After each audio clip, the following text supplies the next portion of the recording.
argument in case 22-535, Department of Education versus Brown. Welcome back. Thank you, Mr. Chief Justice, and may it please the court. Across the board, Brown and Taylor's arguments in this case run counter to precedent and principle. On standing, respondents' asserted injury is a complete mismatch for the relief they seek. They claim to want greater loan forgiveness than the plan provides, but they ask this court to hold that the HEROES Act doesn't authorize loan forgiveness at all. A win on that theory would mean that no one could get any HEROES Act relief. Not Brown, who would get nothing for herself, not Taylor, who would lose $10,000, and not any of the millions of borrowers who need this critical relief. Respondents lack standing to seek that result. Parties cannot go to court to make themselves and everyone else worse off. To get around that problem, Brown and Taylor gesture at the idea that if the Secretary can't act under the HEROES Act, he might consider making an entirely different decision to grant debt relief under the Education Act.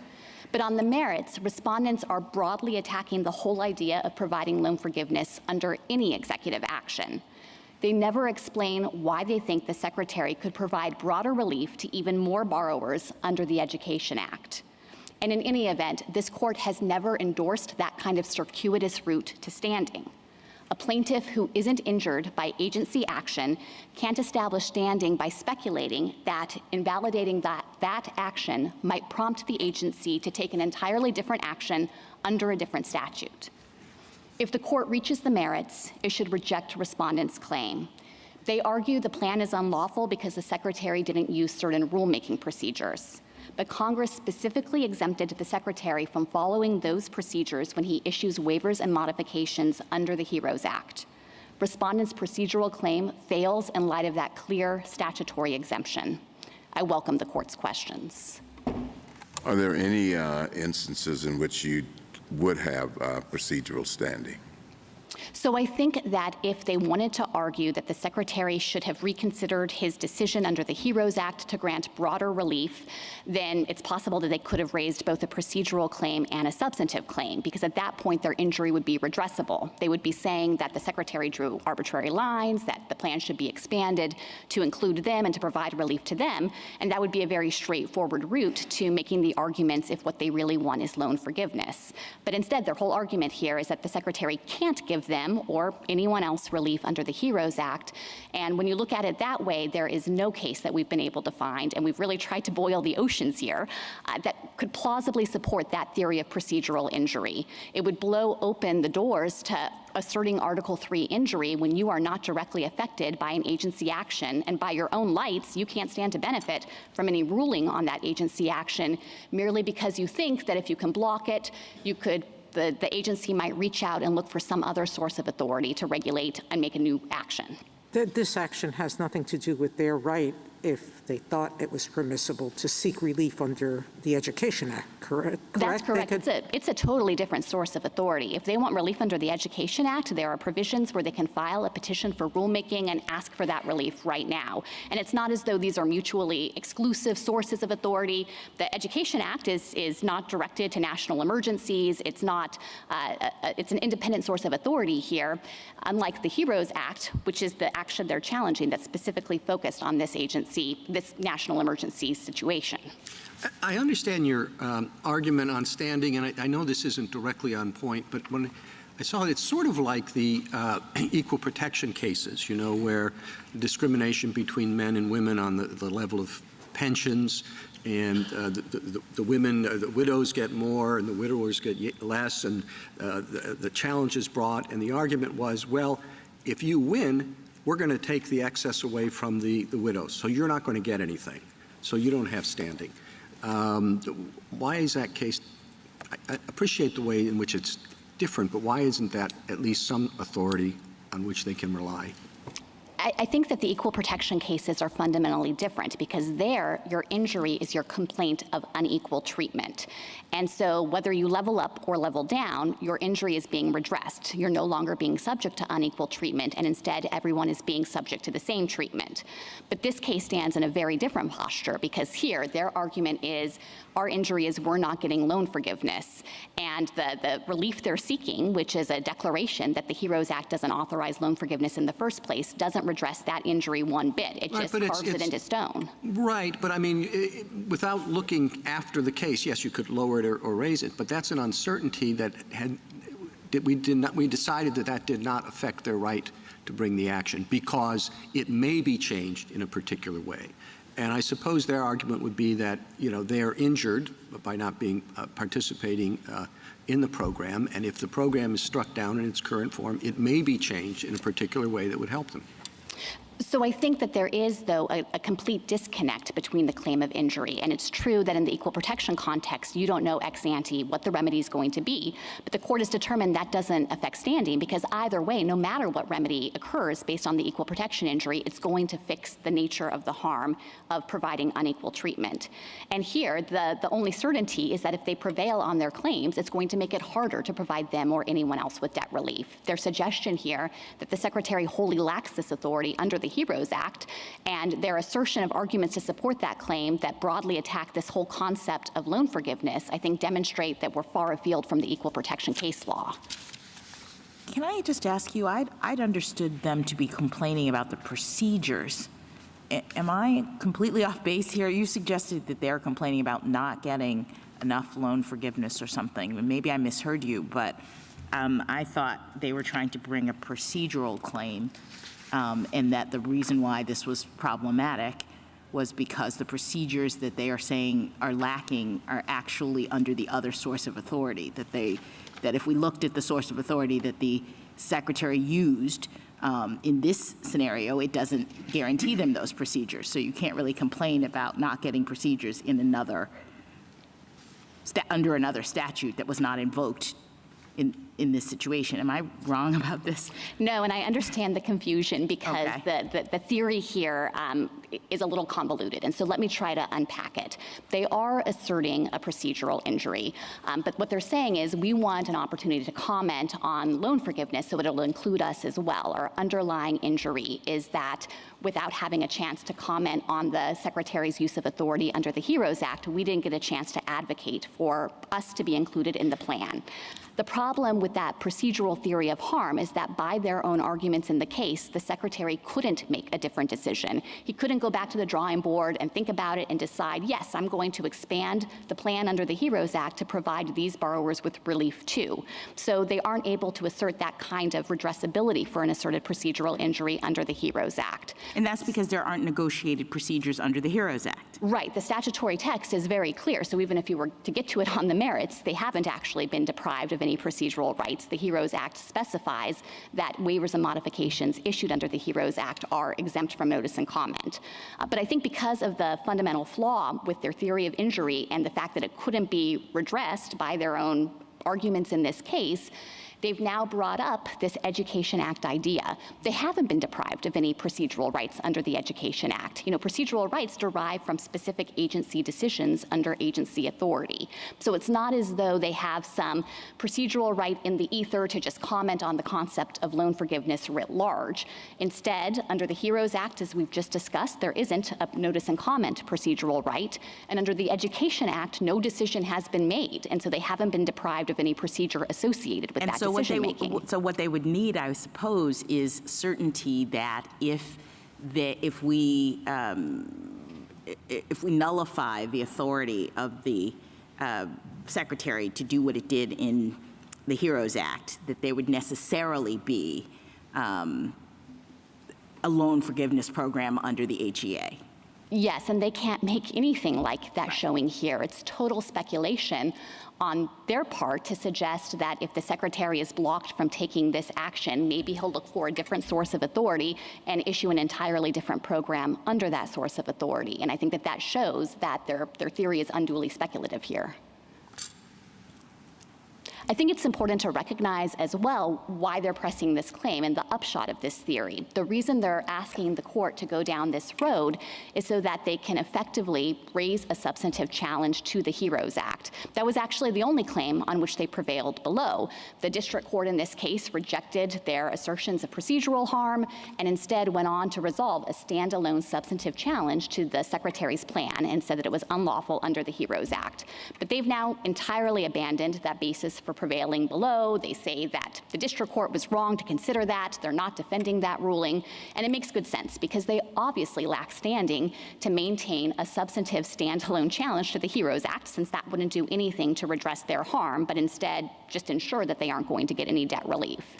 By raising this procedural argument, though, they're effectively asking for an opportunity to raise the very same substantive claim that they lack standing to pursue through the guise of a procedural challenge to the Act. And there is no apparent reason for the court to allow that kind of gambit and to take what is actually a substantive challenge based on a generalized grievance with how the executive is administering the law and alter the ordinary Article III standards to allow a plaintiff to revisit that conclusion through a procedural mechanism. General, I appreciate your standing arguments, and they've been laid out very clearly here. An interesting feature of this particular case, as you well know, is that the court entered a universal decree.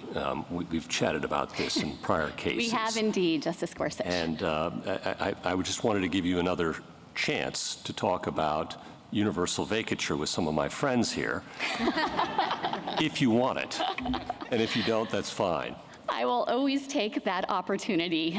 We did argue below that the district court didn't have authority to enter universal vacatur in this case. And the language that courts have relied upon in thinking that this is a permissible remedy under the APA. For a handful of plaintiffs. Yes, for two individual borrowers.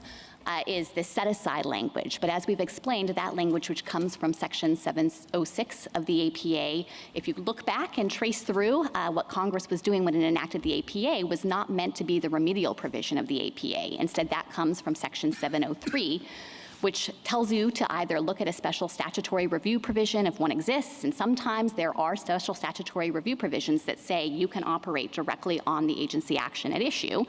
But in the absence of that, then it's the traditional equitable remedies that predated the APA, and there was nothing like this universal vacatur remedy then, which would take you far beyond party-specific relief. I mean, talk about ways in which courts can interfere with the processes of government through two individuals in one state who don't like the program can seek and obtain a universal relief, barring it for anybody anywhere. That's right. For millions of Americans, they've been able, on the basis of this claim, to hold up that critical relief. But of course, if they actually had standing to do that, then, they could bring such a claim. And I guess your position, which is not in this case, because we don't have a question presented about universal vacatur, but your position is that the court doesn't have the ability to issue an injunction that would prevent this plan from operating just because it was two people who brought the claim originally?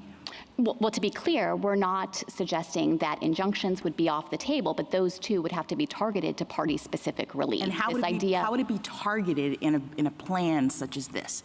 So, for example, if in fact they had standing to pursue a procedural right, then the Secretary would be enjoined to provide them the process that's due and to take into account their views in determining whether to expand eligibility under the program. But nothing about that, Justice Jackson, would in any way call into question whether other people should get this relief. I understand, but would you have the same reaction to universal vacatur if the claim on the table was about their particular entitlement to getting, let's say, more money under this plan?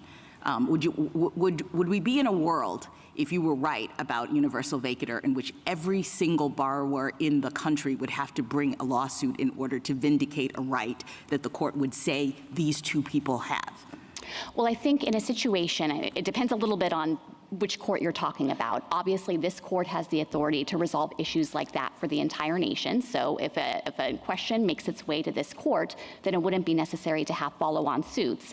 In the absence of that, then yes, our argument is you should provide party-specific relief, that the traditional concepts of remedial authority under Article 3 were limited in that way, and that to instead allow single district courts throughout the nation to claim the power to put a critical policy on hold is out of accord. I with recall Article that the 3. last time we did this, every member of the this is gonna DC take a while. Circuit.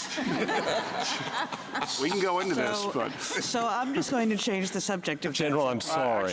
Chief Justice Now, I have a Kagan, thank you. Because there are gonna many go back. former, Once I need a many gavel. former members of the DC Circuit. I'm going I'd back like to to, okay.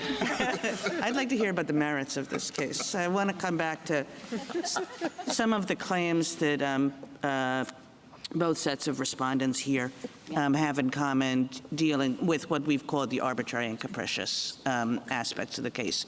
And as I understand it, the memorandum really talks about two things. It talks about forbearance, and it talks about sort of economic/COVID conditions. Forbearance as a kind of separate thing, that people who have been granted forbearance for long periods of time are more likely to go into default or become delinquent in their payments. And I guess I wonder, is that about COVID, or is that just about something that happens when you excuse loan payments for a long period of time, and how it is that that gets to be converted into an emergency COVID rationale? And then on the economic considerations, and I think it was Justice Barrett who talked about this a little, it seems, a real mixture of COVID and non-COVID related things. And of course, this is how the economy works, that COVID interacts with other features of the economy to produce certain economic conditions. But again, I'm wondering whether, there was more of an obligation on the part of the Secretary to isolate how COVID was affecting these borrowers. Of course, and I'll take each of those considerations in turn. I'll start with your questions about forbearance, and I want to be really clear because I think my friends have confused the issue about this a little bit, that the Secretary wasn't finding that forbearance itself had caused the economic harm to borrowers or that it was the root cause of why they needed additional relief. Instead, the Secretary analyzed the historical data regarding forbearance as a data point in understanding that forbearance is not always a complete solution to the underlying economic harm caused by the national emergency. So here, there's no doubt that forbearance has provided very powerful and critical support to borrowers over the life of the COVID pandemic. But the Secretary found that once forbearance policy lifts, millions and millions of borrowers are going to be worse off with respect to their ability to pay because of COVID. The forbearance policy hasn't fixed the underlying economic harm of the pandemic and the emergency. So to the extent that there's a bootstrapping concern here, I just want to push back forcefully on that. I think that the Secretary's decision memorandum makes clear that sometimes additional relief is necessary, not because of forbearance, but in spite of forbearance.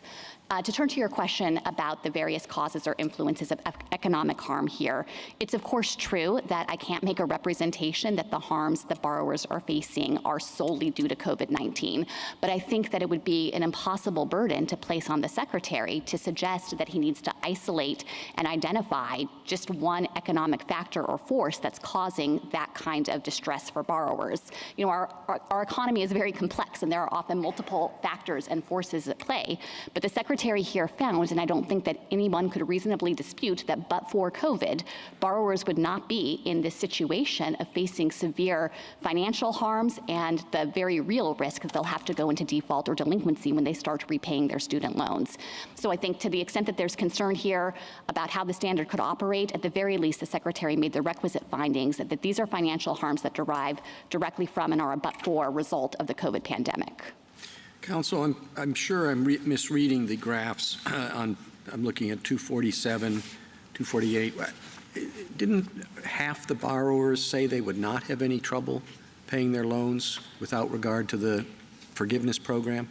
So it varies based on income bracket. And yes, it's true that in certain income brackets, the data I think reflected that, 51% of borrowers expected that they would be unable to pay their student loans. That wasn't the only data the Secretary consulted, though. In those same studies that he referenced, there was general data about levels of financial insecurity, and overwhelming majorities of borrowers expressed huge financial insecurity concerns about their ability to make ends meet going 10 years into the future.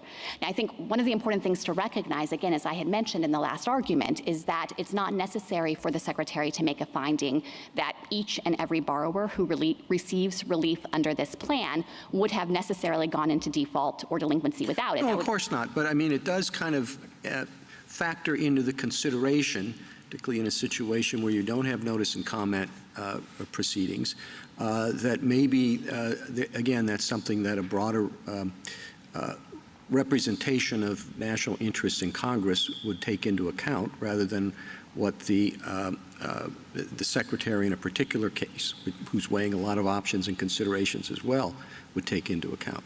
I mean, if more than half the people say they don't need this relief, extending relief to that breadth certainly raises questions.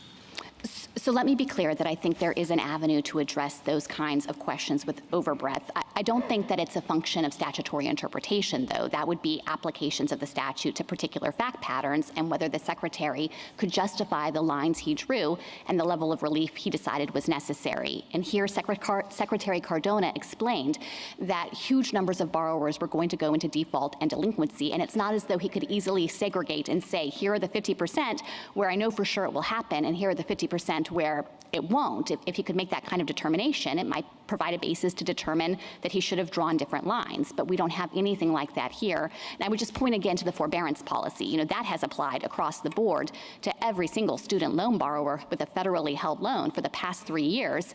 But I think that both secretaries acted entirely within the domain of the HEROES Act in recognizing that that kind of broad class-wide relief was necessary due to the particular exigencies of this emergency. Thank you.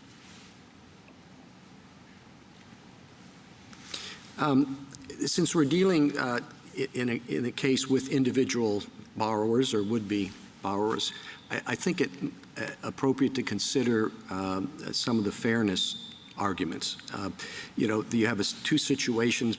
Two kids come out of high school. They can't afford college. One takes a loan. And the other says, well, I'm going to, you know, try my hand at setting up a lawn care service, and he takes out a bank loan for that. At the end of 4 years, we know statistically that the person with the college degree is going to do significantly financially better over the course of life than the person without. And then along comes the government and tells that person, you don't have to pay your loan.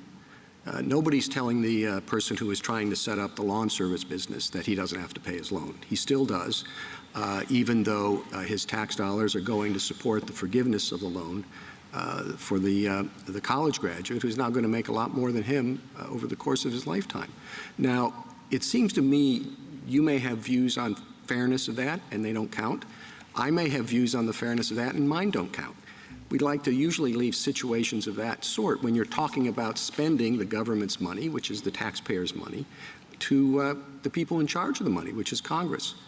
Now, why isn't that a factor that should enter into our consideration under the major questions doctrine again, where we look at things a little more strictly than we might otherwise when we're talking about statutory grants of authority, to make sure that this is something that Congress would have contemplated? So my reaction to that, Mr. Chief Justice, is that Congress did take those kinds of considerations into account in specifically providing this authority to the Secretary. I think that the same kinds of arguments about fairness— Well, it's just circular. It sort of, you know, begs the question to say that, first, I don't see any evidence that they took the person who's trying to start the lawn service because he can't afford college. I don't see any evidence that they took him into account. But if that's what Congress would need to take into account and show, then it can't legislate. It can't provide the executive with pre-authorization to take action into an emergency. Congress can't look ahead to the future and say, okay, in the year 2020, when an unprecedented global pandemic hits, we've decided that the lawn care professional should, you know, not benefit from this program, but the student loan borrower you're relying on an interpretation of the statutory authority to say that that's implementing Congress's intent to do that in a pandemic that they couldn't have foreseen. We do think, no, they would have foreseen the idea when they said modify or waive, that would mean waiving the whole liability for 40 million Americans at a cost of $500 billion, that they foresaw that enough to allow the Secretary to act without any express congressional authority, any more express congressional authority than the authority you rely on. Well, let me break it apart into two different components, because I think there's a first order question of whether Congress could have foreseen the possibility of debt discharge at all. And I think the answer to that has to be yes. That was a well-established form of relief that you can provide to borrowers in hardship situations. As I previously mentioned, it's one of the core provisions in the Title IV, and Congress, in specifically enacting a statute that's aimed at this problem of not leaving borrowers worse off in reaction to a national emergency, clearly understood that using this broad language. Well, so that's the first order question. I recognize. I'm not faulting you for repeating your answer, since I think I probably repeated my question. But you're just saying, it's the same argument about what modify and waive means. It is as a statutory matter on the categorical argument about debt discharge. Now, you have asked me several questions about the scope of this program, and let me try to be responsive to that. I recognize that this is a big program, but that's in direct reaction to the COVID-19 pandemic, which itself was a really big problem. There hasn't been a national emergency like this in the time that the HEROES Act has been on the books that's affected this many borrowers. And so I think it's not surprising to see, in response to this once-in-a-century pandemic, the kind of relief that the secretaries have offered here, the forbearance policy that has itself cost $150 billion, and now this loan forgiveness program. To the extent that you have concerns about the scope and size of the program, though, I would say that if I can get you to agree with me, and maybe I can't, on this point that the categorical debt discharge argument doesn't work as a statutory matter, then I think the right place to look to house those concerns is an arbitrary and capricious review. We think here that the Secretary drew reasonable lines in crafting the scope of relief, but if you disagree, or if you think he should have taken different interests into account, that would be a basis to reverse him on arbitrary and capricious grounds, not to distort the plain meaning of the HEROES Act. Thank you. Justice Alito? Well, the Secretary did what he did, so presumably he had and has a view about the fairness question that the Chief Justice posed to you. What is that view?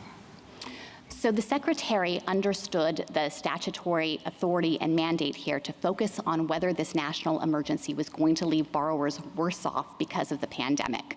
This is Congress deciding that the government should be in a position to provide benefits solely within the context of the student loan program. And I don't think there's any part of the statutory analysis. This is Congress's judgment that borrowers should be able to get relief if the Secretary makes these determinations, with no suggestion that the relief should turn on or off based on the possible impacts on those outside the student loan program. Congress obviously knew when it was giving this authority to take care of borrowers who are otherwise going to be worse off that might have otherwise impacts outside the program, but it wanted to make sure the Secretary could provide relief to borrowers. Was the Secretary legally obligated to do what he did?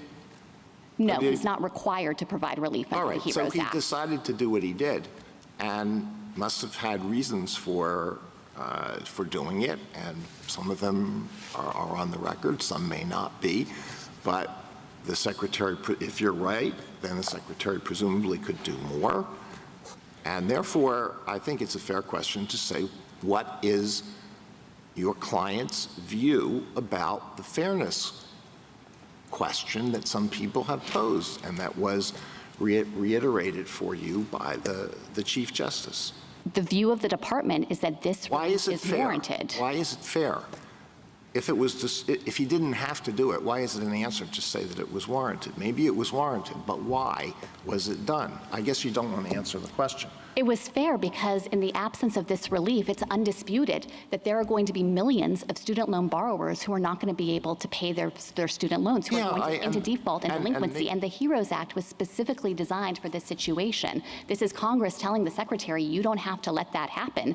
And when we have this kind of a pandemic that requires this kind of relief, I think that the HEROES Act is operating right within its domain. I'll try one more time. Why was it fair to the people who didn't get arguably comparable relief? Now, it may be that their interests were outweighed by the interests of those who were benefited, or they were somehow less deserving of solicitude, but what is your answer to that question? My answer to that question is that Congress has already made the judgment that when there is a national emergency that affects borrowers in this way, the Secretary can provide relief. And you could make this critique of every prior exercise of HEROES Act authority. There, too, you could say, well, that only benefits the specific enumerated affected individuals, but it's Congress who defined those individuals, and the Secretary acted properly here in giving them relief. Justice Sotomayor? I take your bottom line answer to be everybody suffered in the pandemic, but different people got different benefits because they qualified under different programs, correct? That's right. There's been enormous relief efforts. There's inherent unfairness in society because we're not a society of unlimited resources. Every law has people who encompass it or people outside it, correct? That's correct. And that's not an issue of fairness, it's an issue of what the law protects or doesn't. Yes. Justice Kagan? I mean, Congress passed a statute that dealt with loan repayment for colleges, and it didn't pass a statute that dealt with loan repayment for lawn businesses. And so Congress made a choice, and that may have been the right choice or it may have been the wrong choice, but that's Congress's choice. And you're saying that the Secretary implemented his powers under Congress's choice, which gave him authority over loan repayment. Definitely did not give him authority over loans for lawn care. That's correct. The Secretary would have no authority to act outside the student loan program. The HEROES Act is specifically designed only to empower the Secretary with respect to that portfolio And of maybe, loans. as Justice Sotomayor said, Congress gave a different kind of authority to a different secretary with respect to a different set of activities when an emergency struck. Is that correct? Yes. Justice Gorsuch? I just wanted to make sure I understood your position with respect to some of the gnarly language in this statute, which is waive or modify affected individuals to ensure they're not placed in a worse position financially because of the COVID crisis. You'd agree that doesn't authorize the Secretary to place persons in a better position than they were because of the COVID crisis?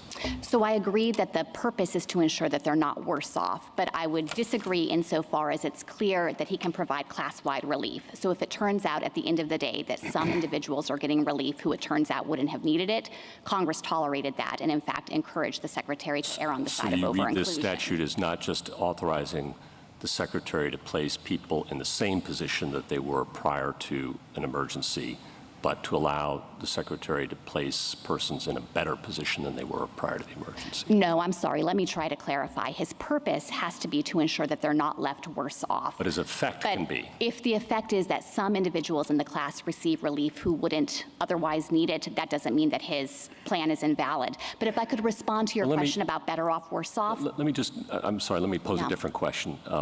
So some persons can be better off, is your position. I guess how many is my next question, right? Let's say two people in Missouri, okay. All right, they're better off, fine. But what if it's 90% of the class, just hypothetically? Could the Secretary do that under this statute? So I think the right way to analyze that would be under arbitrary and capricious review, because as I've just explained, we think the statute tolerates some overbreadth. And so at that point, you would want to look at the Secretary's justification for his action. It sounds to me like that could be unreasonable, that maybe he wouldn't be able to justify that particular line drawing choice because it would be so extensive relief that isn't actually necessary. But one of the things you'd want to look at is whether there was a way to tailor it, whether there was a way to segregate the people who actually needed the relief or not. I understand that. And just in case you think this plan does that, Justice Gorsuch, No. it does not. I'm asking a hypothetical, and I understand your point. You direct us to arbitrary and capricious review.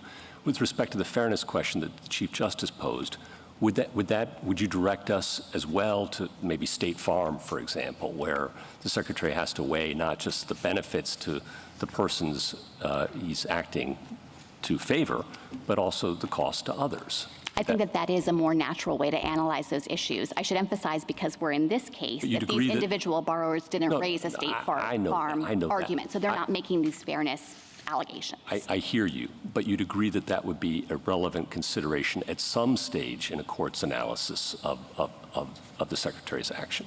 I don't think that the Secretary could be faulted for not considering the interests of non-student loan borrowers, because I don't think that's one of the relevant interests that Congress expected him to take into account under this authority. As we've been discussing laws all the time. It's just irrelevant. Yes, I think that his charge under the HEROES Act is to determine whether student loan borrowers need this relief. I appreciate it. Thank you. That's clarifying. Thank you. Justice Kavanaugh? To pick up on the Chief Justice's and Justice Alito's questions, if we're thinking about how to interpret the statute and we're trying to think about the context of the statute in interpreting it, the word waive in isolation, one thing, but it doesn't use cancellation, so that cuts the other way. I take your response to that. But then you're thinking about contextually how it all works, it fits together, the fact that there will be winners and losers, big winners and big losers, relatively speaking, if the executive branch has this kind of authority. People who didn't go to college, as the Chief Justice said, or people who had paid off their loans, who say what they did to pay off their loans, and they're getting no relief because of the timing of the situation. And if Congress were doing this, Congress could and would, no doubt, would hear about all of that and factor all that in a way that a secretary could not, especially without notice and comment. Should any of that factor into how we think about whether to give a broad reading to waive or a narrower reading to waive, given the context? No, I don't think that that should factor into how to interpret the statute. I think instead, as this court usually does, it needs to consider that text on its own terms, and I don't see any way to read the provision to waive or modify any Title IV provision to mean, but only do it a little bit, only in response to minor emergencies. It would actually be perverse to suggest that when there's a big emergency that might necessitate broader relief, the Secretary is more disabled from acting. Instead, that's the language in the statute that's meant to empower the Secretary and to ensure that he has whatever tools are necessary to fulfill the statutory purpose, to ensure that borrowers are not left worse off. With respect to these concerns about whether there's room to take into account other interests beyond student loan borrowers, there are avenues to go to Congress for additional relief to implement other programs. There's been unprecedented levels of COVID pandemic aid, as I mentioned, and I think to suggest that the Secretary here should have told borrowers who he had determined were at massive risk of default and delinquency in record numbers that he wasn't going to use the authority under the HEROES Act that's tailor-made to prevent that result would have been an irresponsible thing to do. So again, I think that this really comes down to Congress's judgment that there should be authority to provide the benefit within the context of this program. Obviously, there are additional authorities and benefits that can be provided under other programs. Separate question, the student loan issue is a major public policy issue without regard to COVID to begin with, obviously, and how to deal with that and the burdens it's imposing on people after they get out of college who have massive student loans to pay back. Obviously a huge public policy issue that was being considered before COVID. Should that factor in to how we think about this? In other words, this is something that was on the table being discussed, being debated, and then all of a sudden this public policy idea is attached that was being proposed and pursued before the pandemic's attached to pandemic legislation. Matter at all? I think that it's really hard to think about how that should work as a matter of statutory interpretation, and specifically what kind of burden this court would be putting on Congress if it goes down that road. If you put yourself back in the shoes of the 2003 Congress, it couldn't necessarily anticipate exactly what would be the subjects of political discussion and debate at the time that the COVID national emergency pandemic hit.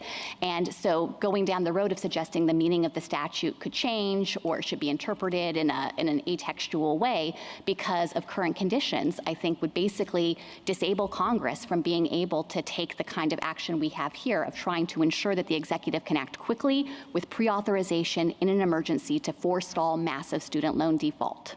Okay. Last question, can't resist on Justice Gorsuch's earlier questions. If it were party-specific relief and it went up to the Court of Appeals and and you had sought an emergency injunction in the Court of Appeals, and the Court of Appeals ruled against the government on that, would you then follow that in that circuit or not? I think as a practical matter, we generally do follow that in the circuit. I want to be careful here because You might not in the future. Right? Well, you can admit it. Our general practice is yes, we treat it as binding within the relevant circuit. But again, the concern here is that actually it's imposing on us an obligation to follow it throughout the nation. And if you came up to this court in an emergency application and we said you did not have a likelihood of success, I think you said earlier you would follow that. Why would you follow that? We recognize that this court has authority to resolve these issues for the nation. So even though there are only two parties in the case, you would say we're going to follow it for everyone else and not force every other affected individual to come to court? Do you think every future administration will have that same approach? Well, I think that they would likewise understand that even if the relief didn't formally extend beyond the parties in the case, obviously the precedential force of this court's decisions in a given area rule for the nation. Thank you. Justice Barrett? I want to ask you about universal vacatur. I just want to ask you one thing about the statutory language on waive or modify that I wonder whether it's an indication of the scope of waive or modify. So the Secretary has authority to waive or modify to ensure that affected individuals are not placed in a worse position financially in relation to that financial assistance, so in relation to their debt. So you agree, right, that we're not talking about a worse financial position generally. We're just talking about in relationship to the debt. That's correct. The two often collapse, obviously, because if you are distressed financially, it might mean that you're having trouble paying your mortgage or paying your rent, buying your groceries, and paying your debt. But yes, the function of the HEROES Act focuses on your position with respect to your ability to repay your student loans. So it seems to me that that language in relation to that financial assistance suggests that the relationship would continue. But the waiver or modification here severed the relationship to the debt so that it no longer exists. So why would that be consistent? I mean, doesn't the statutory language in relation to that financial assistance presuppose an ongoing relationship that might be modified, but not completely ended? No, I think that that would be reading in limitations that can't be gleaned from the text. What we understand the statute to be focusing on, and specifically looking at the subparagraph here that justified this act, making sure that student loan borrowers are not worse off with respect to their loans, that functions as a matter of their probability of being able to actually make their payments. And this actually relates to some of the questions that Justice Gorsuch was asking about better off, worse off. You know, imagine a student loan borrower, for example, who before the pandemic had her affairs entirely in order. She had a 0% chance of defaulting on that debt. But then COVID hit, her life has been disrupted, her job was disrupted, inflation is at record levels, she's having trouble making ends meet, and now she has a much higher likelihood of not being able to pay her student loans. In that situation, HEROES Act relief, if it were to operate even to completely eliminate her debt so she doesn't have an ongoing relationship with it, it would just restore her to her pre-pandemic relation insofar as her risk of default and delinquency. She was 0% before, and now she'll be 0% after. And so it doesn't inherently make her better off within the meaning of the statute. Thank you. Justice Jackson? Just wanted to quickly circle back to the fairness point. I guess I'm wondering whether or not the same fairness issue would arise with respect to any federal benefit program. So I'm thinking about the fact that as a result of COVID, we had massive infusions of money given to various companies, organizations, clearly authorized because Congress said do it. I'm wondering whether that would be unfair to people who didn't own a company or somebody who didn't have a nonprofit and wasn't getting that money. I just don't know how far we can go with this notion of, to the extent that the government is providing much needed assistance to people in an emergency, it's going to be unfair to those who don't get the same benefit.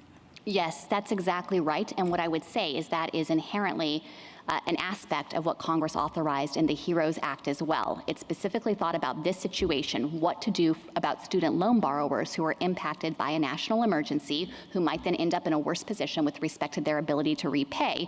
And Congress made the judgment, you can give them relief. And with any benefits program, there are going to be others outside the context of that particular program who aren't getting the benefit. But I don't see how that could possibly provide a basis to just say that you're paralyzed in doing what Congress intended to ensure that the class they were focused on gets the relief they need. Thank you, General. Mr. Connolly? Mr. Chief Justice, and may it please the Court. This case turns on the same issue as Nebraska versus Biden, whether the HEROES Act authorizes the debt forgiveness program. It does not, as this Court has already heard. I'd like to focus here on 3 issues specific to this case. First, the HEROES Act is the Secretary's only excuse for not adopting the program through negotiated rulemaking and notice and comment. If that act does not apply, there is no dispute that the program is procedurally improper. Second, on standing, the government makes one argument, that if respondents prevail, the Secretary won't provide debt forgiveness to them under the HEROES Act. But that isn't the proper inquiry. Respondents need only show that there is some possibility that the relief they seek will prompt the Secretary to forgive their debts. On that question, there is no debate. Debt forgiveness is a top priority of this administration. The parties agree that the Secretary can forgive debts under the Higher Education Act, and the Secretary has never denied that he may follow the proper procedures and forgive respondents' debts after his current program is declared unlawful. Finally, on the merits, Congress did not authorize the Secretary to create a $400 billion debt forgiveness program behind closed doors with no public involvement. The whole point of negotiated rulemaking and notice and comment is that the individuals most affected by student loan regulations, like the respondents, must have a meaningful voice in the regulatory process. But here, the respondents were deprived of their procedural rights and their finances suffered. Brown got nothing, and Taylor received only $10,000, even though high-income individuals making more than 5 times as much got $20,000. The law requires that the Secretary give respondents an opportunity to be heard. The judgment below should be affirmed. Mr. Connolly, has this court ever held that the notice and comment provisions of the APA can establish are enough for standing in a case like this? Yeah, I would point to Summers. In Summers, this court held that an environmental organization had standing to challenge the Forest Service's approval of the Burnt Ridge project, and because the Forest Service approved that without going through notice and comment. And that environmental organization had standing because there was some possibility that if they went through the proper process, that the Forest Service would change its mind and wouldn't approve the Burnt Ridge project. And I think it's the same thing here. If the Secretary goes through the proper process, there is some, and does negotiated rulemaking and notice and comment, there's some possibility that he will change his mind and forgive our debts. Were the procedures in Summers applied in Summers? Were they implied? I think it was. No, applied. Oh, applied. In that case, yes, the court said, the court found it was drawing a distinction between why they would have had standing in one place and wouldn't have in another. And the reason that the group ultimately didn't have standing is because they had settled it. But the court said that if Burnt Ridge had still been on the table, that they would have had standing. Doesn't your theory of injury rely on the assumption that if the HEROES Act isn't there, or if there's a problem with the HEROES Act, the administration would necessarily have done the same thing under the HEA? No, I don't think so. In fact, I think the program will look quite different once it does go through negotiated rulemaking and notice and comment. No, I guess I'm asking you, you seem to be assuming that if you get the relief of invalidation of the action under the HEROES Act, that the administration would necessarily move forward, because you said it was a top priority of this administration, that they would necessarily do the same thing or a similar thing, meaning provide debt relief to people under the other legal avenue. And I mean, I can imagine a world, if you think of a hypothetical, in which the secretary believes that that the department only has authority under the HEROES Act. Here we are in the midst of a pandemic. The intention of the department is to provide this relief in the context of the emergency, and that if we don't have an emergency, and then if we're not in this circumstance and we don't see the HEROES Act there, then they would not move forward. So I think you kind of have to convince us that the administration would have provided this sort of debt relief under the authority you point to that you say has the procedures that were not provided. Two responses. I think the best evidence for this is the nature of the program. The program applies to 95% of all borrowers. It's not remotely tailored to individuals who are suffering from the pandemic. And the reason is because this is a program that's just designed to help people who are in need of debt relief. And on the authority point, the parties are in agreement that they have the power to do this under the HEA. And the secretary has never come up here and denied that they won't go through the exact same process, which they should have done in the first place, once this program is declared unlawful. Except my biggest problem is you've shown me nothing to suggest that if they have to or will go under HEA, that they're going to deprive you of due process. They're going to let you be heard. What Justice Jackson was getting to is you could be heard and not accepted. I mean, your position could be rejected. Then we'd have to look at that program and decide if that program fits the HEA requirements and the arbitrary and capricious standard.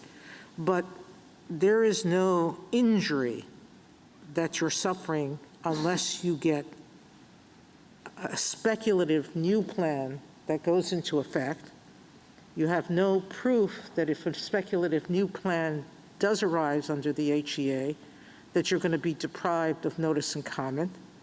And you certainly can't say, if they rule against that interest and you've had notice and an opportunity to be heard, that it was arbitrary and capricious. So I'm at a loss as to how you have standing, because there is no notice and procedure required under the HEROES Act.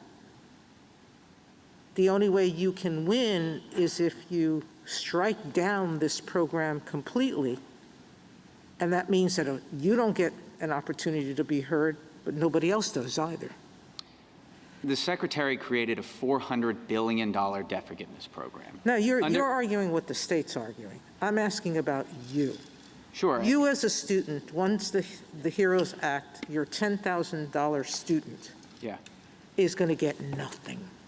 He's not going to get $20,000. You strike it down, he gets nothing.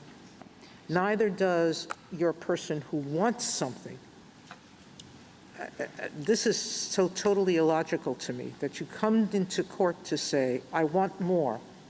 I'm going to file a suit to get more, but I know I'm going to get nothing. So the secretary created a massive debt forgiveness program. And he says that he's doing it one time and one time only. He said this in his brief, in his declarations, on its website. And in the reply brief, he said he took costs into account. And so if we miss this shot, we will never have another opportunity to get debt forgiveness.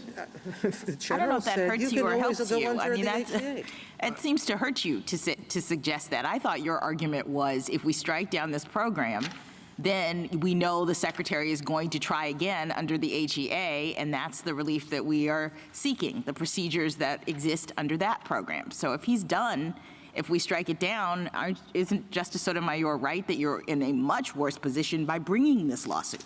If he completes the program, but we are trying to stop this program so that it can go through the proper process, so that we have an opportunity to comment and urge the secretary to forgive our debts. Right now, Ms. Brown has $17,000 in student loan debts, and she's not getting a dime of debt forgiveness. And if this had gone through the proper process, there's some possibility that we would have had our debts forgiven. And if in Lujan, what Lujan talks about is this is why procedural rights are special. Because the agency can always come in and say, you know what, we would have done the exact same thing even if you would have had that process.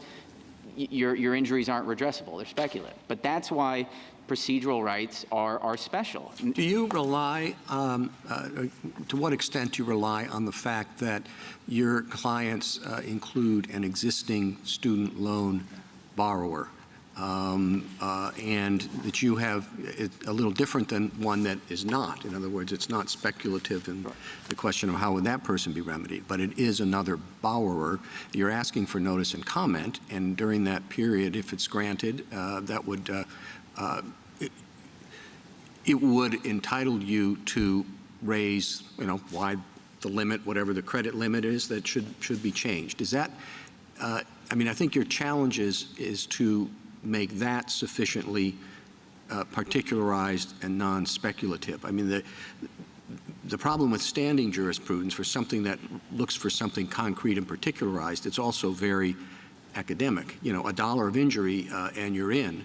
Hundreds of millions that they can't trace directly to the agency action, and you're not. So what is it that makes the interest of your client who has a $17,000 loan, how is that sufficiently concrete and particularized in the context of something that the government would address if it can't do what it's doing now?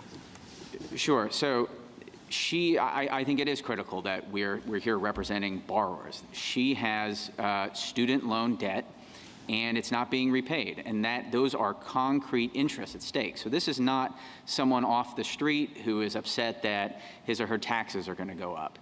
That there's no question that'd be a generalized grievance.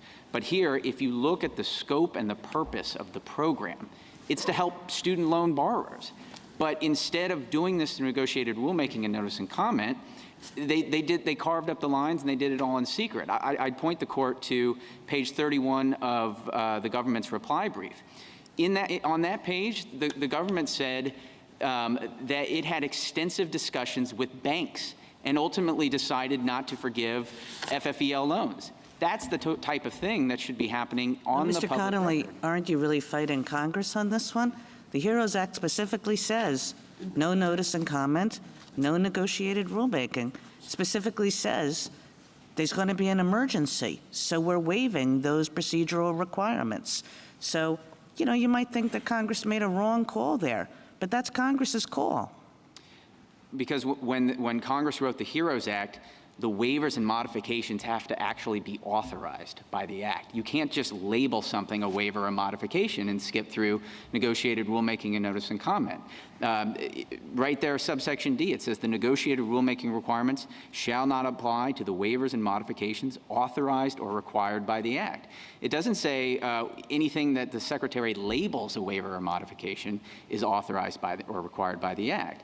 And so we recognize that Congress did create an exception, but the waivers and modifications actually have to apply. They have to actually be authorized by the HEROES Act. Mr. Connolly, what are the limits of your theory? Could someone who finished paying their loans off, right last year, sue because they were disappointed that they weren't included for reimbursement? No, I don't think so, because there's no mechanism by which the Department of Education can write those borrowers a check. And so their injuries are not redressable. Here, there is a mechanism under which the Secretary can forgive Ms. Brown's debts, forgive Mr. Taylor's debts, and that's the difference. What about the Chief Justice's lawn care person who doesn't go to college, starts a lawn care business, but as the Chief said, this person has some fairness concerns and feels like this shouldn't have happened and kind of level up or level down and wants to level down? Sure. Again, the Secretary of Education has no power to give any money to that individual or do anything like that. And so even if he could come up with a concrete interest, it couldn't be redressable. Could have persuaded him not to do it would be, I take it with the fairness concern and the hypothetical the Chief posed you. I think it would have been to say, well, this isn't fair. You're not doing this for me, so you shouldn't have done it for anyone. But you're not taking the position that that would be No, he would not, because you have to have concrete interests, has to be particularized, can't be abstract, and so. So it's not just the getting shut out of notice and comment. Correct. These individuals have concrete interests. There was a $400 billion debt forgiveness program that was created, and the respondents have debts, and they're not being forgiven. And if it had gone through the proper process, negotiated rulemaking and notice and comment, we could have argued that our debt should be forgiven too. The suggestion is not that the Secretary of Education should forgive on behalf of different banks loans to lawn service companies. It's that that is a consideration of other Americans in a comparable situation who will not get that sort of relief that maybe the Secretary should have taken into account. And that if we had notice and comment rulemaking, that maybe that would be a consideration that would come forth. Or maybe if Congress were involved in this expenditure of $500 billion, that might be something that they could consider. Right, and I would also point to the negotiated rulemaking statute. This is a unique statute. The Congress said specifically that it wanted all of the individuals who are affected by the Title IV loan process, student loan borrowers, universities, everyone, it wants them to be involved in the process. And it strengthened those requirements in 1998. And so the idea, I think, that right after doing that, really strengthening negotiated rulemaking, that Congress said, yeah, you can create a $400 billion program on your own, in secret, without any public involvement. It just doesn't seem possible. What is the limiting principle? I mean, there are many programs out there. The people say, well, I ought to be covered by that, and I wasn't. And we certainly don't allow everybody to come in and say, just because I would have a right to comment if this law were struck down, I therefore have a right to bring a suit. I mean, how is this? I understand maybe you have the one client that has a student loan and one that doesn't, right? Right. Well, there's a clear difference between those two situations, isn't there? Sorry, they both have student loan debts right now. Brown has $17,000 and Taylor has $35,000 in debt. Okay. Well, what principle should we look at to try to limit the universe of people who could otherwise get people who are interested in any kind of law at all? And so I'd have something to say that the Secretary might find of interest in notice and comment, and so I should be able to sue to block what's there now. I think you have to look at the scope and the purpose of the agency action. Was the individual's concrete interests at stake? If they're doing something that has no relation to what you're complaining about, your concrete interests, then it's coming out of left field, then that person isn't going to have standing.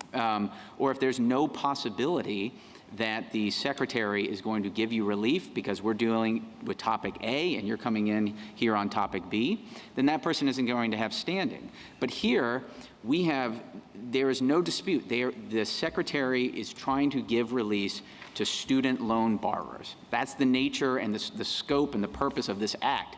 And instead of figuring out, okay, among this universe of student loan borrowers, who's going to get what, how much, instead of doing that on the public record, they did it in secret first. So for purposes of standing, as distinct as to who can comment, because anyone can comment, right. For standing purposes, it has to be someone who was in the class of people who could have been afforded relief. Is that?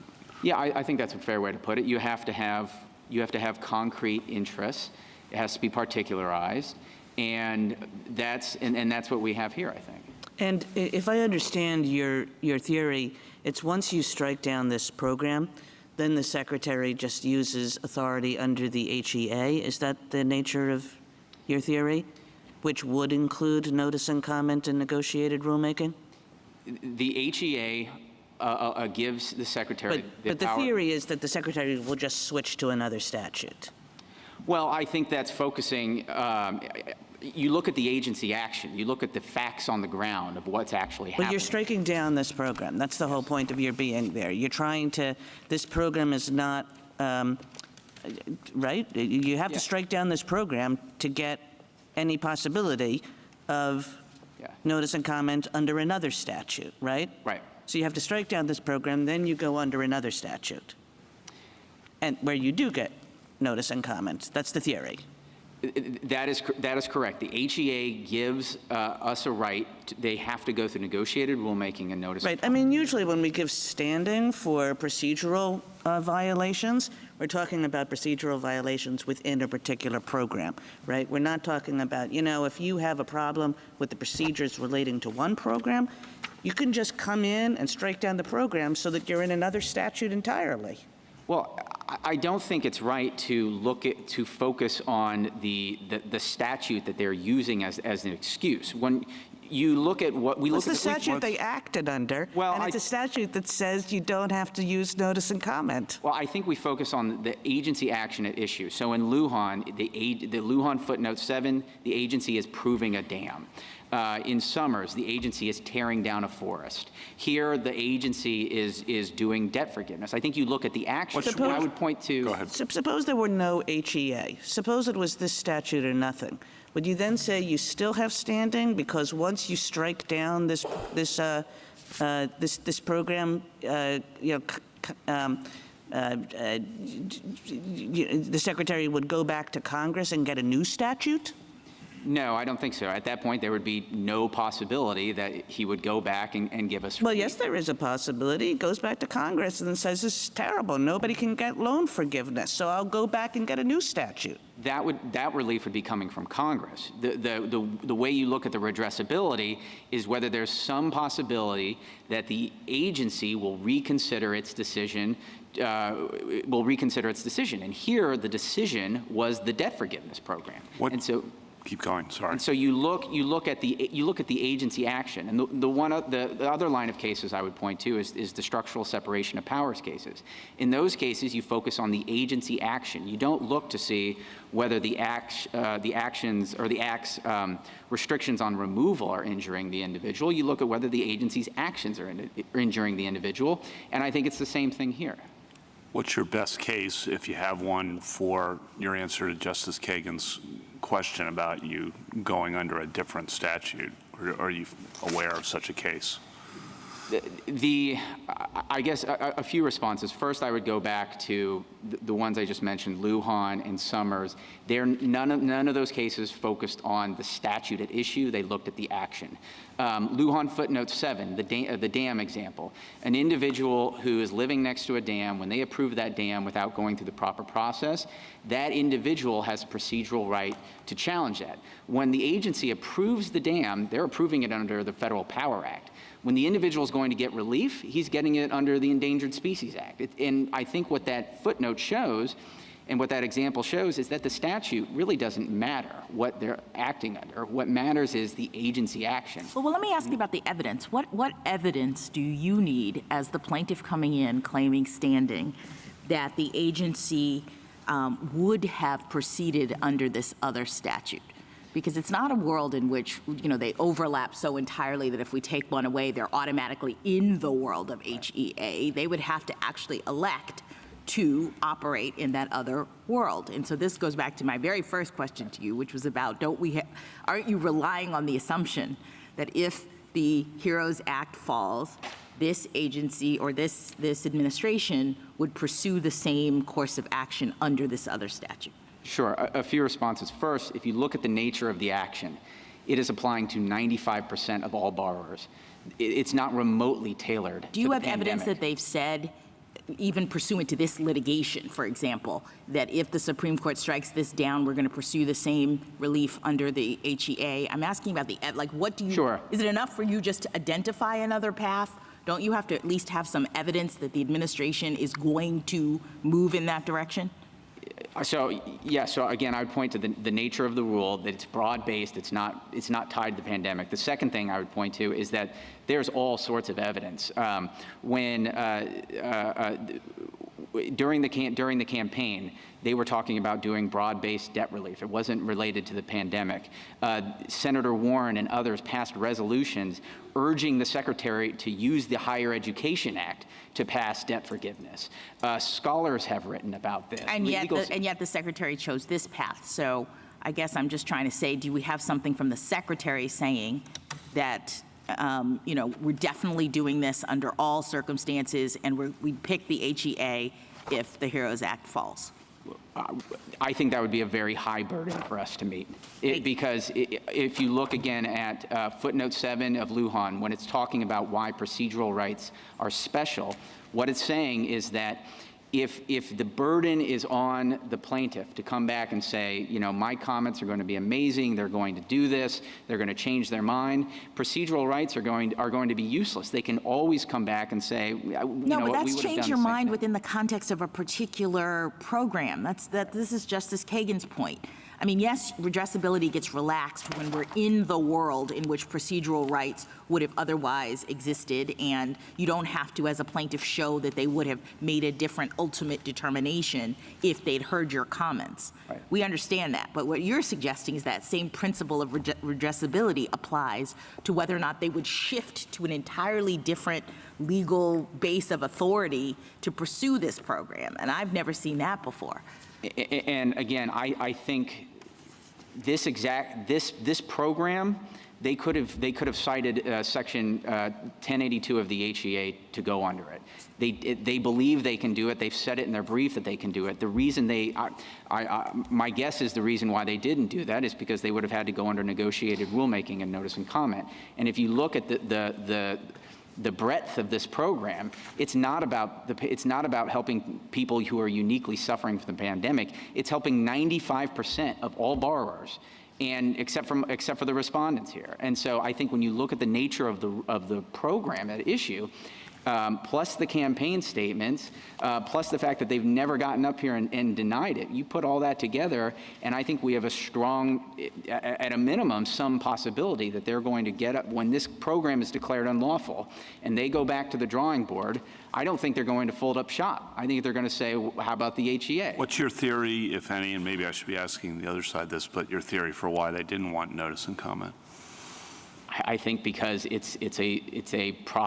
negotiated rulemaking process and the notice and comment process, I mean, it's a long process, and agencies probably would, most agencies would prefer not to have to do that. And this is an emergency, and emergency statutes typically do not have notice and comments, do they?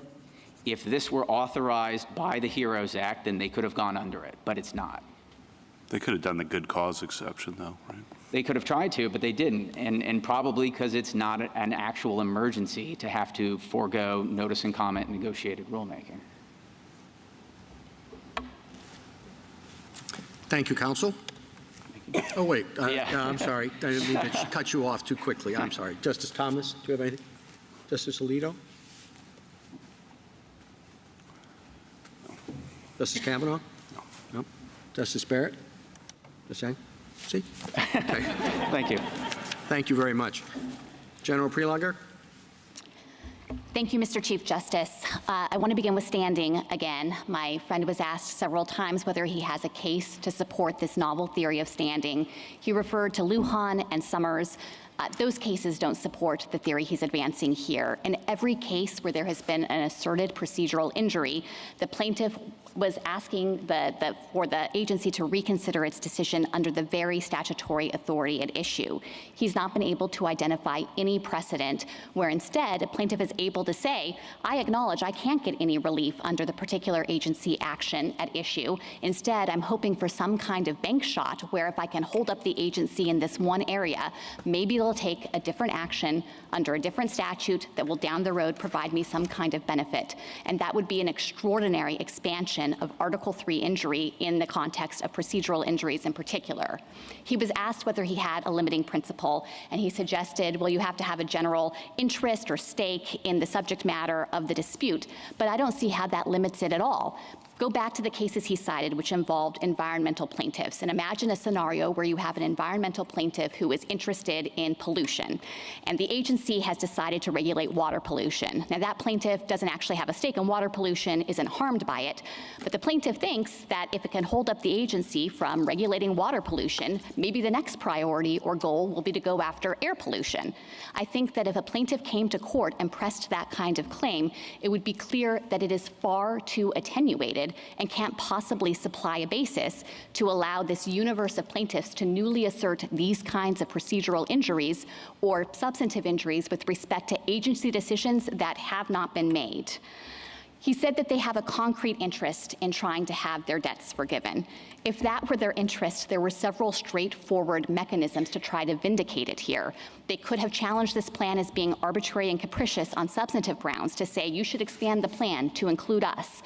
Or if for some reason they really wanted to have this under the Education Act, they could have gone to the Secretary and filed a petition for rulemaking and said, give us relief under the Education Act.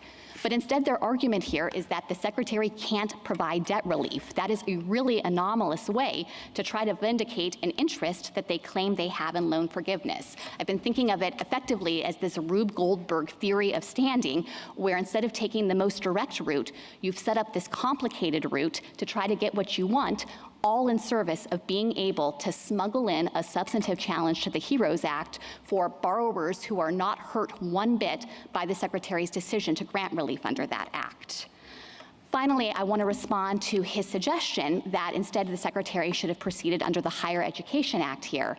I would think that at the very least, if they were going to ask this court to recognize a cognizable Article 3 injury on that basis, it would be incumbent on them to explain their wholly unexplained position of why they think the Secretary could do this under the Higher Education Act. My friend has suggested that that's what this program was actually designed to do, but this is a pandemic-related program. It specifically focuses on the national emergency circumstances that have had profound financial effects on student loan borrowers, and the Secretary acted to try to mitigate those financial harms from COVID. That's what the HEROES Act was made for. It is a perfect fit for this kind of circumstance, and it explains why the Secretary chose to provide this relief to those who were harmed by COVID, just as the forbearance policy was put into place right at the start of the pandemic, similarly on those COVID concerns. And then finally, I know that we have had hours today on the legal issues in this case, but I do want to step back for a moment and focus on the stakes of this case for the tens of millions of student loan borrowers in this country who have had devastating financial impacts based on this unprecedented pandemic. Over the past 3 years, they have benefited from the critical relief of the forbearance policy. That's an unprecedented form of relief, but it was very much needed in this circumstance to ensure that we did not see a deluge of default and delinquency on student loan debt. And it's undisputed, my friends have not disputed, that when that forbearance policy ends, and it can't continue indefinitely, once it ends, there are going to be millions of borrowers who are in a worse position because of COVID with respect to their ability to repay their loans. 90% of the borrowers covered by this plan make less than $75,000 a year, and the Secretary documented the extreme impacts that COVID had had on their financial affairs. Already, 26 million people have applied for this relief, and 16 million people have been approved to receive it. For those Americans, this is a critical lifeline to ensure that they are not subject to the severe negative consequences of delinquency and default on student loan debt. And the relief for these Americans has been held up by 2 student loan borrowers who don't even have standing and whose claims fail on the merits. So we'd urge you to reject their claims. Thank you, General. Mr. Connolly, the case is submitted.